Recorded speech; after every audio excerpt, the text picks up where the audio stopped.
독후감을 쓰거나 무언가에 대한 소감을 써야 되는 한 줄 느낌, 한 줄 소감, 글쓰기 같은 게 숙제로 있는 경우도 있고 집에서 꾸준한 글쓰기를 위해서 함께 하시는 분들도 있더라고요.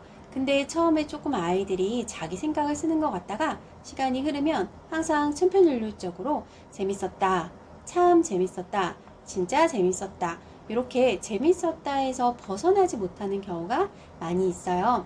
그래서 제가 오늘 알려드릴 건 이 재밌었다에서 탈피하는 방법 알려드리려고 해요.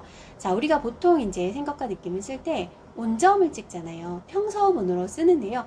평서문으로 쓰자고 하면 사실은 어떤 책을 읽든 아이들이 그 한 줄로 쓰는 글 안에 다채롭게 무언가를 표현하기는 쉽지는 않아요. 이게 한 줄 쓰기가 되게 쉬운 것 같지만 오히려 더 어려울 수도 있는 거거든요. 근데 한 줄이지만 좀 강력한 느낌으로 쓰게 하려면 물음표 문장으로 써봐, 느낌표 문장으로 써봐, 이렇게 두 가지를 알려주시면 아이들이 문장 형태가 좀 달라져요. 예를 들면 심청전을 읽고 나서 한 줄 소감을 쓴다고 했을 때 그냥 아이들이 온점으로 쓰게 하면 성인은 효녀인 것 같다, 또는 아까 이야기한 대로 참 재미있었다, 이렇게 쓸 가능성이 높은데요. 물음표 문장으로 써봐, 이렇게 이야기를 해주면 골똘히 생각을 할 거예요. 그러다가 심청이는 정말 효도를 한 걸까? 라고 끝낼 수도 있거든요. 평서문보다 조금 더 다른 방향으로 생각해서 문장을 쓸 수가 있는 거고요. 느낌표로 써봐, 느낌표 문장으로 쓰게 할 수도 있어요. 느낌표를 쓸 때에는 친구에게 무리하게 굴면 안 되는 거구나, 이런 식으로 느낌을 조금 더 강하게 담아서 쓸 수가 있습니다. 지금 말씀드린 건 한 줄 소감 써야 되는 경우에 말씀을 드린 거고요. 아이들의 길게 써야 될 때도 있잖아요. 근데 사실 길게 쓸 때도 별다르지 않은 게 아이들이 보통 앞에 내용을 쭉 정리를 한 다음에 마지막에 역시나 한 줄 소감 쓸 때처럼 재밌었다라거나 뭐 누가 나쁘다라거나 이렇게 끝나는 경우가 있어요. 자, 그런데 저희가 여기서 한번 생각해 볼 게 있어요.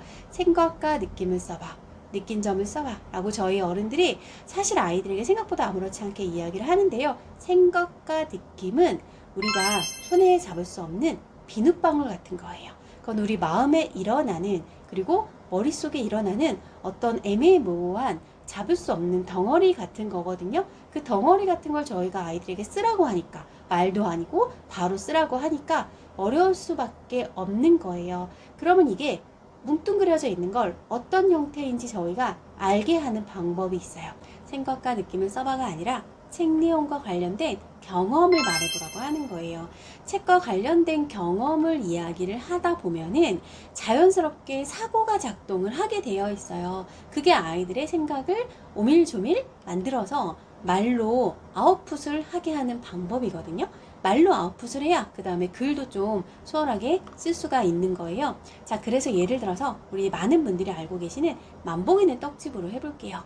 만약에 만복인의 떡집으로 독서 감상문을 쓰라고 하면 많은 친구들이 줄줄줄 만복에게 있었던 일을 쓰고 마지막에 진짜 재밌다 이렇게 많이 쓰고요. 뭐가 재밌었는데? 라고 물어보면은 또 역시 아이들이 뭐 만복이가 웃겨요, 나쁜 말 하는 게 웃겨요, 표지에 그 만복이 얼굴이 그려져 있잖아요, 얘 얼굴이 되게 재밌어요, 이렇게 그냥 단편적인 거에서 끝날 때가 참 많이 있어요. 근데 책은 그 책에서 작가가 쓰면서 이야기하고자 하는 거에 대해서, 숨겨놓은 거에 대해서 저희도 같이 생각을 해야 되는 거잖아요. 자, 그럴 때 뭐 여러 가지 질문을 통해서 생각을 하게 도와줄 수도 있지만 현실적으로 우리 집에서 부모님들이 하시기에는 그런 여러 가지 발문보다는 그냥 연결된 경험을 말하게 하는 게 가장 편하고 쉬워요. 자, 예를 들어 볼게요. 만복인의 떡집에서 만복이가 옳지 않은 말과 행동들로 친구들을 되게 괴롭히고 친구들도 싫어했었잖아요. 이런 이야기들을 나열을 하기보다는 아예 처음부터 너도 그런 적이 있었어? 라고 경험을 이야기하게 하면 아이들이 한 번쯤은 겪어봤을 거라서 그런 이야기들을 막 줄줄 이야기를 하거든요.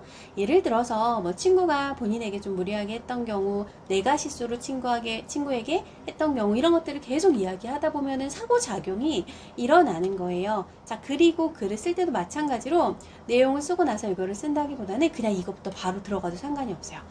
우리 반에 땡땡이라는 아이가 있다. 나만 보면 오뎅이라고 놀린다. 기분이 너무 나쁘다. 나도 놀리고 싶지만 나쁜 말을 하기 싫어서 나는 참는다.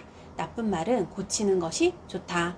이렇게만 써도 사실은 독서 감상문이라고 할 수도 있어요. 책의 내용이 들어가야 되는 게 맞기는 하지만 책의 줄거리를 쭉 쓰느니 차라리 이렇게 연관된 경험을 쓰는 게 아이들로 하여금 말 그대로 이만큼의 생각을 쓰게 한 거고요. 이걸 조금 더 독후감스럽게 바꾸려면 그 다음에 바로 책 이야기가 나오면 돼요. 만보기의 떡집을 읽었는데 만보기도 나쁜 말과 행동을 많이 한다.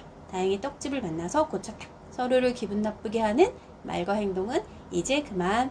이렇게 쓰면 두 덩어리, 두 문단의 글을 줄거리에 쩔쩔매지 않고 아이들이 쓸 수 있고 무엇보다 항상 재밌었다, 누가 나쁘다, 누가 좋다 이렇게 끝나는 단편적인 생각을 쓰는 독후감에서 확 벗어날 수가 있습니다. 방법을 항상 다르게 고민을 해보시면 좋겠어요.